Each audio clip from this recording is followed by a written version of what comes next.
जितना विपक्ष है सब सिर्फ अपने परिवार को बचाने निकला है, देश को बचाने नहीं निकला है। विपक्ष अपनी जान बचाने के लिए एकजुट हो रहा है कि कैसे हम जनता के चंगुल से बचे, क्योंकि जनता का भरोसा इस समय नरेंद्र मोदी के नाम पे है। एक एक सीट पे 3-3 बार प्रत्याशी बदलना पड़ रहा है, क्योंकि उनको पता है ये भी नहीं जीतेगा, ये भी नहीं जीतेगा और ये भी नहीं जीतेगा। जो मुख्य विपक्षी दल है, जो विपक्ष की भूमिका में भी नहीं है, 10% यानी 40 सीट भी नहीं पाया, वो विपक्ष क्या कहेगा, आपकी 0 पर हो जाएंगे। मुझे तो लग रहा है 450 क्या 490 सीटें निकाल कर लाएंगे। क्यों? क्योंकि उनके पास प्रत्याशी ही नहीं है। सारे चोर मिलकर तय करेंगे कि एक चोर कौन इसमें अच्छा है। अगर कोई ईमानदार व्यक्ति को लाएं, आगे करे कि ये ईमानदार है, ये ईमानदार छवि का है। आज वही सपा बहुत अच्छी हो गई, आज वही बसपा, क्योंकि इनको अपने परिवार की, अपने जो काले पूंजी की जो साख बचानी है, उसके लिए लड़ रहा है। क्या नाम है आपका? BN राइट बुकेट, भूतपूर्व सैनिक भी हूँ। भूतपूर्व सैनिक आप हैं जी, यानी कि आर्मी में नहीं हैं जी। तो आपको देश की सुरक्षा, अगर सवाल यहीं से शुरुआत करते हैं तो देश की सुरक्षा में क्या कुछ बदलाव आपको इस तरफ दिखाई दिया जो आप इस तरफ रुझान आपका है? जी, सबसे बड़ा बदलाव आया और वो बदलाव देखना है तो अभिनंदन की मां से पूछो।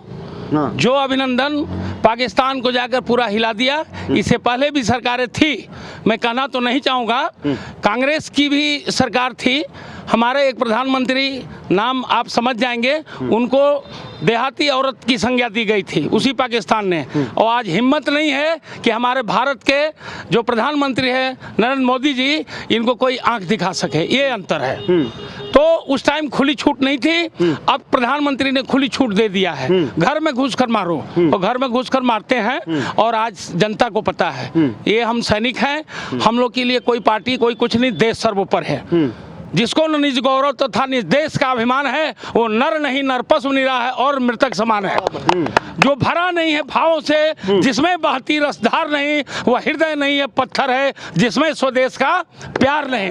तो जो भारत और मातृभूमि से ऊपर अपने को मानता है, टुकड़े टुकड़े गैंग है, उसको कतई लखनऊ समर्थन नहीं देता है। और बार बार हम चाहेंगे, हमारे जो रक्षा मंत्री हैं, हमको गर्व है राजनाथ सिंह जी जो लखनऊ से ही हैं और सांसद हैं, मैं बार बार चाहूंगा कि ऐसा रक्षा मंत्री, ऐसा प्रधानमंत्री भारत को हमेशा मिले जी। लेकिन तमाम विपक्षी आरोप लगाते हैं कि न तो देश सुरक्षित है, न देश में रहने वाले लोग सुरक्षित हैं, न बॉर्डर सुरक्षित है। कैसे देख रहे हैं सबको? विपक्ष के पास पॉइंट क्या है? आज विपक्ष के पास एक आदमी नहीं है, तमाम लोग भाग भाग कर देख रहे हो। आज आप यहाँ सरकार के लिए आए हैं, एक विपक्ष का दिखा दीजिए, न सपा मिलेगी, न कांग्रेस मिलेगा, न बसपा मिलेगा। तो यहाँ पर एकमात्र 400 पार, ये जनता का नारा है, पूरा हिंदुस्तान, नॉट ओनली लखनऊ। और आप तो कई जगह जाकर देख ही रहे हैं। तो 400 पार पक्का होगा और मोदी जैसा व्यक्तित्व हमारा लक है, हमारा प्राउड है कि हमको ऐसा प्रधानमंत्री मिला है और आगे भी मोदी ही चाहिए। लेकिन 400 पार की बात आप कर रहे हैं, लेकिन 200 सीट पार भी नहीं होने वाली है, ऐसा विपक्ष कह रहा है कि 200 भी पार। ये विपक्ष का जो मुख्य विपक्षी दल है, जो विपक्ष की भूमिका में भी नहीं है, 10% यानी 40 सीट भी नहीं पाया, वो विपक्ष क्या कहेगा, आपकी 0 पर हो जाएंगे।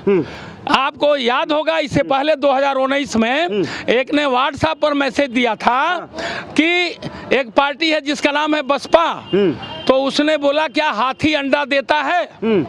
लड़के ने पूछा, बोला हाथी कहाँ अंडा देता है? बोला देता है। बोला कहाँ देता है? बोला उत्तर प्रदेश का रिजल्ट देख लो। सोना पाया, सोना माने अंडा, बसपा का चुनाव निशान हाथी, और हाथी माने सोना। तो हाथी अंडा देता है कि नहीं देता है? देता है तो ताली बजाओ, जय श्री राम, जय जय श्री राम। तो ठीक है, और लोगों से चर्चा की शुरुआत। क्या लगता है आपको, ये जो बातें कह रहे हैं उससे सहमत हैं? मतलब देश सुरक्षित है, लोग सुरक्षित हैं, सब कुछ ठीक चल रहा है देश में? देखिए, जैसा कि ये आप उत्तर प्रदेश की राजधानी लखनऊ में आप इस समय हम लोग के बीच में है, और आपको मैं स्वागत अभिनंदन करना चाहूँगा जनता की तरफ से। जैसा कि हमारे इस लखनऊ लोकसभा से माननीय राजनाथ जी रक्षा मंत्री हैं, उनके नेतृत्व में इस देश की सीमाएं हों, और चाहे उत्तर प्रदेश हो और चाहे भारत देश हमारे माननीय प्रधानमंत्री नरेंद्र मोदी जी के नेतृत्व में पूरी तरह से सुरक्षित है। मैं भाई साहब की बातों से पूरी तरह से संतुष्ट हूँ। जिस तरह से विपक्ष कहीं ना कहीं अपनी लड़ाइयाँ लड़ रहा है, बसपा कह रही कि हमें इतनी सीटें चाहिए, कांग्रेस कह रही हमें इतनी सीटें चाहिए। कांग्रेस कहाँ शुरुआत में 22 सीटें मांग रही थी, उन्हें 17 सीटों पे समझौता करना पड़ गया। एक राष्ट्र की पार्टी, उसे एक प्रदेश की छोटी सी पार्टी के आगे नतमस्तक होना पड़ा। तो कहीं ना कहीं यह दिखाता है कि विपक्ष अपनी जान बचाने के लिए एकजुट हो रहा है कि कैसे हम जनता के चंगुल से बचे, क्योंकि जनता का भरोसा इस समय नरेंद्र मोदी के नाम पे है, क्योंकि मोदी की गारंटी सबको चाहिए। पर मोदी की गारंटी का विपक्ष जो है विफल करा रहा है, कह रहे कोई मोदी की कोई गारंटी नहीं, काम होगा तब तो गारंटी होगी। अभी 5 राज्यों के नतीजे आए थे इससे कुछ समय पूर्व। वो नतीजों ने दिखाया था जहां पे गुजरात में बड़ी बड़ी बातें की जा रही थी। 99 सीटों के साथ हम पिछली बार सरकार में थे और इस बार हमने 157 सीटें पाई। जिस राजस्थान और छत्तीसगढ़ की लोग ज्यादा से ज्यादा बातें कर रहे थे वो भी किला हम लोग ने गिरा दिया, क्योंकि हमने काम किया है। हम जनता के बीच जाके अपने काम के दम पे खड़े हैं और उन काम के दम पे ही 2024 के चुनाव में हम जनता के बीच जाएंगे और उनसे हाथ जोड़ेंगे कि वो नरेंद्र मोदी के नाम पे फिर से मोहर लगाएं। और तीसरी बार जब 4 जून के बाद राष्ट्रपति भवन में आवाज गूंजेगी तो प्रधानमंत्री जी फिर से शपथ लेंगे। पर वो 400 की बात आपने कही, आपने कहा कि मोहर लगे। विपक्ष डायरेक्ट आरोप लगाता है कि चाहे आप कहीं वो मोहर लगा लो, कहीं ईवीएम का बटन दबा दो, दबता जो है वो भाजपा पे ही है। क्योंकि मैच फिक्स है। जब दिल्ली के नतीजे आते हैं, जब पंजाब के नतीजे आते हैं, जब बंगाल के नतीजे आते हैं, तब मैच फिक्स नहीं होता। तब यही मशीन जो है सबसे बड़ी परमात्मा होती है। और जैसे ही नतीजे भारतीय जनता पार्टी के पक्ष में या नरेंद्र मोदी के पक्ष में या योगी आदित्यनाथ जी के पक्ष में आते हैं तो इनके पेट में दर्द होना स्वाभाविक सी बात है, क्योंकि वो मशीन के ऊपर उंगली नहीं उठा रहे, वो इस देश की 144 करोड़ जनता के ऊपर उंगली उठा रहे हैं। क्या लगता है, सवाल जो है मशीन पर है या फिर जनता जो है जाग चुकी है या फिर आगे कुछ काम करने के मूड में? जनता जाग चुकी है और जनता को जागरूक देख करके आप देखिए हर पार्टी के लोगों में बौखलाहट है। हाँ। एक एक सीट पे 3-3 बार प्रत्याशी बदलना पड़ रहा है, क्योंकि उनको पता है ये भी नहीं जीतेगा, ये भी नहीं जीतेगा और ये भी नहीं जीतेगा। उनको कैंडिडेट नहीं मिल रहे हैं सर। कैंडिडेट वो 200 पार की बात कर रहे हैं, हम लोग तो 400 नहीं, मुझे तो लग रहा है 450 क्या 490 सीटें निकाल कर लाएंगे। क्यों? क्योंकि उनके पास प्रत्याशी ही नहीं है। वो चिरौरी कर रहे हैं, लोगों से मेहनत करे, कृपया हमारी ऐसा सीट कैसे हो सकता है?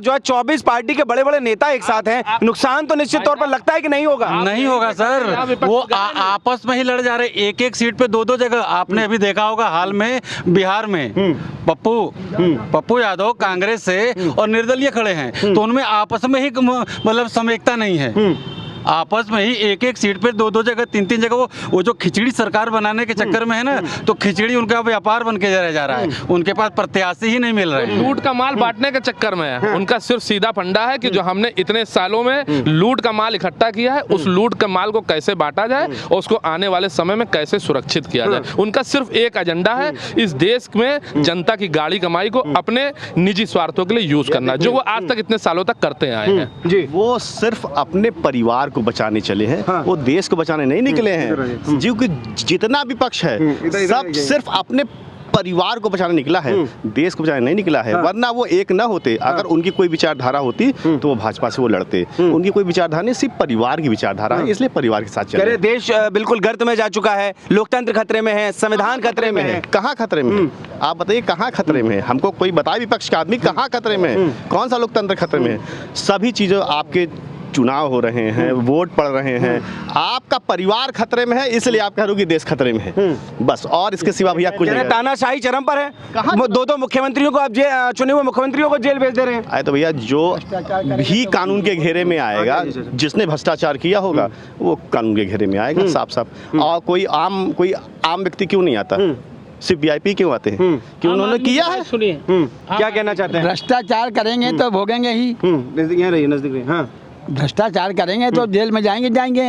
अरे भ्रष्टाचार कहा क्या है? मोदी जी डर गए इसलिए जेल भेज दिए। ना सवाल ही नहीं होता है। हाँ। सवाल ही नहीं होता है। भ्रष्टाचार किए हैं तो जेल में गए हैं लोग। कौन किया भ्रष्टाचार? आप वाले। हाँ। आप वाले किए हैं और सोरेन वाले किए हैं और कौन किए हैं? वहाँ कौन है? कौन है वो? अरे बदलते हेमंत सोरेन। हाँ, तो वो लोग जेल में जाइए करेंगे, इसीलिए उनको बचाने के चक्कर में पड़े हुए हैं ये लोग। क्या कह रहे हैं? गिरगिट भी उतना रंग नहीं बदलता जितना वो बनाते हैं। पहले के बच्चों की कसम खाते हैं। कांग्रेस के साथ सरकार नहीं बनाऊंगा। आज कांग्रेस के साथ क्या हो रहा है देखो, गलबहियां मिलाए हुए हैं।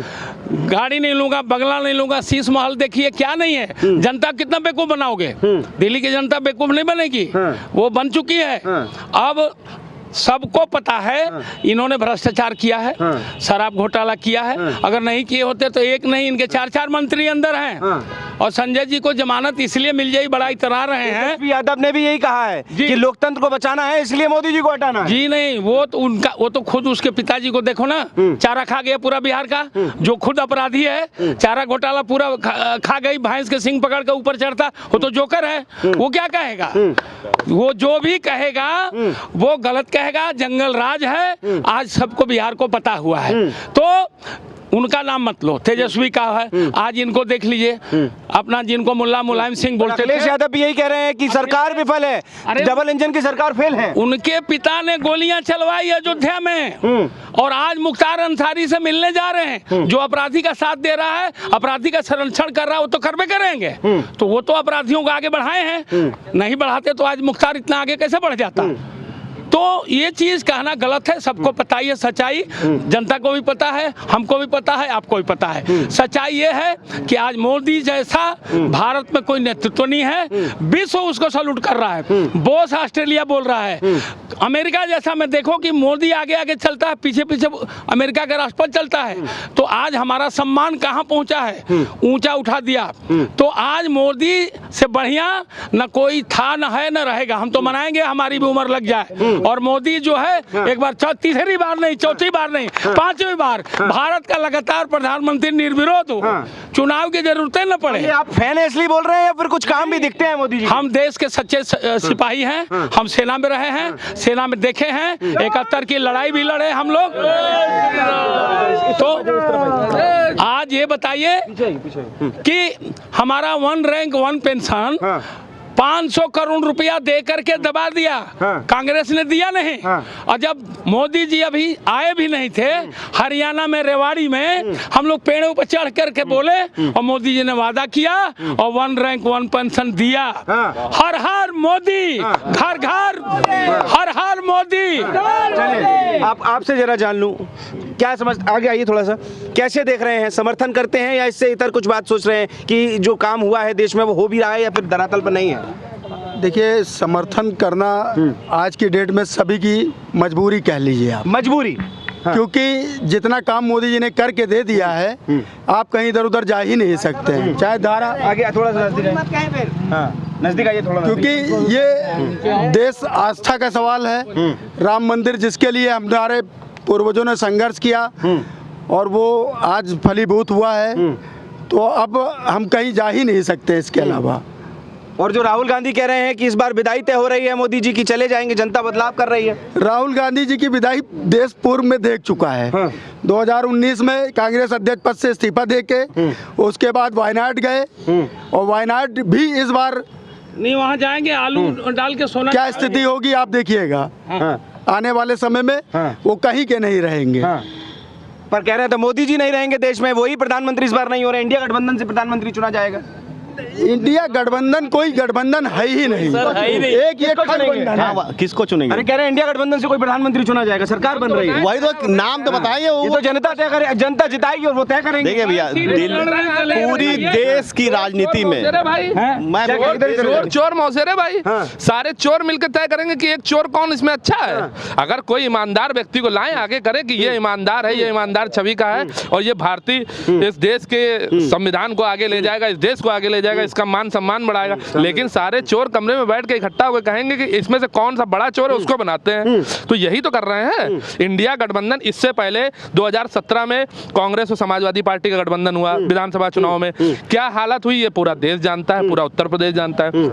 2019 में बसपा और सपा का गठबंधन हुआ, तब कांग्रेस वहां से दूर रही और इतनी तरह की बुराई भलाई। आज वही सपा बहुत अच्छी हो गई, आज वही बसपा, क्योंकि इनको अपने परिवार की, अपने जो काले पूंजी की जो साख बचानी है उसके लिए लड़ रहा है। नहीं, लेकिन विपक्ष तो कह रहा है कि देश बचाना है क्योंकि लोकतंत्र खतरे में है। लोकतंत्र, अच्छा देखिए, लोकतंत्र अगर खतरे में होता तो इस देश की जो जनता जनार्दन है वो नरेंद्र मोदी जी को कभी वोट नहीं करती। लोकतंत्र को विश्वास है, इस जनता को विश्वास है कि ये प्रधानमंत्री ऐसे हैं जो आने वाले समय में इस देश को कहीं अच्छी जगह लेके जाएंगे और विकसित भारत बनाएंगे। तभी आज जनता पूरी तरह से समर्थन में वोट कर रही है। और अगर उस जनता के किए हुए वोट को ये लोग जो इंडिया गठबंधन वाले मजाक समझ रहे हैं, तो जनता ने इनका खुद ही मजाक बना दिया है। और इसके बाद 2024 का ईवीएम खुलेगा तो इनका मजाक और ज्यादा बन जाएगा। क्या देश के लिए जो कह रहे हैं सभी लोग, देश के लिए बेहतर प्रधानमंत्री साबित हुए इन 10 सालों में नरेंद्र मोदी? देखिए, आज़ादी के बाद कभी भी वैसा कोई प्रधानमंत्री पैदा ही नहीं हुआ है। जो मोदी जी ने देश का नेतृत्व किया, अंतर्राष्ट्रीय समुदाय को एक करके, सनातन धर्म से लेकर के हिंदू एकता लेकर के पूरे हिंदू वासियों को जो एक किया है, आज तक कोई प्रधानमंत्री किया ही नहीं है। 370 के आप समझते थे कभी हटते क्या, लेकिन हटा। राम मंदिर क्या है कभी जानते थे कि कभी बनेगा, लेकिन बना। क्या अंतर्राष्ट्रीय समुदाय में कभी जानते थे कि भारतीयों की जो अमेरिका में, पाकिस्तान में या कहीं भी कोई भी हो समुदाय हो, या हम हिंदुस्तानी नहीं कहेंगे, एशिया के कभी भी एशिया देश में जो हिंदुस्तान का नेतृत्व प्रधानमंत्री नरेंद्र मोदी जी ने किया है, आज तक कोई भी प्रधानमंत्री एशिया का मतलब एशिया का जो प्रतिनिधित्व करता था उसने आज तक नहीं किया है जो प्रधानमंत्री मोदी जी ने किया है, कभी नहीं हुआ है। पर राहुल गांधी कह रहे हैं कि इस बार विदाई तय हो जाएगी, इस बार निश्चित तौर पर कह रहे हैं कि इस बार निश्चित जो है विदाई तय है। राहुल गांधी का ये बताइए कोई अस्तित्व है? राहुल गांधी अपने पार्टी के अभी कभी भी ना कुछ रहे हैं, वो केवल पप्पू थे, आज भी है, कल भी रहेंगे। उनका क्या महत्व है ये बताइए? हमेशा केवल अपने गांधी परिवार और केवल वाड्रा परिवार, केवल करप्शन करना और देश दुनिया में अराजकता फैलाना, केवल एक अल्पसंख्यक की बात करना, हिंदू को केवल जालिम करना, हिंदू को बदनाम करना। कश्मीर में बताइए 370 लागू करके 35 से लागू करके मतलब कश्मीरी पंडितों का केवल उन्होंने बहिष्कार करके अपमानित किया, जो भी किया बेचारे कश्मीर से कश्मीर पंडित कश्मीर छोड़ करके यहाँ पलायन करना पड़ा। बताइए इससे दुखी क्या हो सकता है? मतलब कश्मीर छोड़ करके भारत में अपने देश में शरण लेना, इससे अराजक और इससे माहौल क्या बना सकते हैं? राहुल गांधी जी पहले तो उनको ये विचार करना चाहिए कि उनके एक पार्टी के प्रधानमंत्री रहे पीवी नरसिम्हा राव जी, स्वर्गीय पीवी नरसिम्हा राव जी, जो कि अब भारत रत्न सम्मानित है। उन्हीं की पार्टी से वो प्रधानमंत्री थे।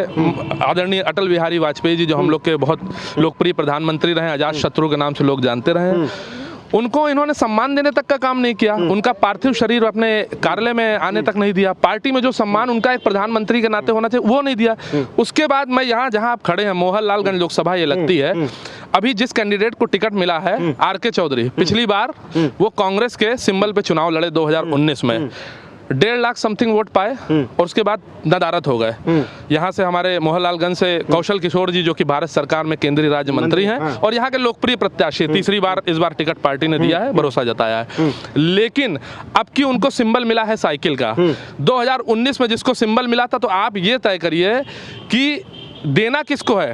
एक प्रत्याशी जिसको टिकट देते हैं वो फिर गायब हो जाता है, फिर दूसरा आता है, फिर वो 4-5 साल अपनी पूंजी इकट्ठा करता है, काली कमाई इकट्ठा करता है, फिर वो आता है। वो कहीं ना कहीं उनका मंशा साफ है कि जिस जगह पे हमारे लोग हैं, जो उन्होंने काली कमाई कर रखी, उसको कैसे सुरक्षित किया जाए, हम किस तरह से गद्दी पे बैठकर अपने लोगों का और अपने द्वारा गलत तरीके से अर्जित किया हुआ धन सुरक्षित करें। और रही बात इस देश के सुरक्षा की, तो माननीय प्रधानमंत्री मोदी जी के नेतृत्व में ये पूरा विश्व देख रहा है कि जब मोदी जी चलते हैं तो उसके पीछे कौन से विश्व के नेता नहीं चलते हैं, ये आज पूरी दुनिया जान रही है। तो मतलब कहीं ना कहीं जनता दोबारा से भरोसा जता रही है। हाँ बिल्कुल, चाहे आप किसी भी इंटरनेशनल मामले पे, अंतर्राष्ट्रीय मामले पे देख लीजिए, बड़ी बड़े बीच में आपको इंडिया को दखल देना पड़ रहा है, चाहे रूस हो, चाहे उसका पड़ोसी मुल्क हो, वो आशा की किरण किसकी तरफ देख रहा है? भारत की तरफ, कि भारत चाहेगा तो हमारे बीच में समझौता हो जाएगा। तो ये कहीं ना कहीं अंतर्राष्ट्रीय मुद्दों पर भी भारत का कद कहीं ना कहीं बढ़ा है जी। अब आपका गीत हो जाए सब लोगों के सामने, इधर आ जाइए और बीच में आके एक जो गीत आप सुनाना चाहते हैं वो सुना दीजिए। चलिए। देखिए,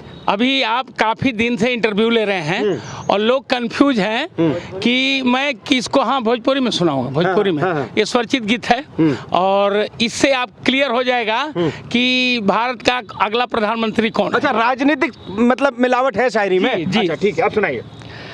अरे दुनिया में भारतवासी, अरे पहचान के लिए, दुनिया में भारतवासी के अरे पहचान के लिए, इस बार भी बटन दबेगा कमल निशान के लिए, इस बार भी बटन दबेगा कमल निशान के लिए। मोदी ने किया क्या?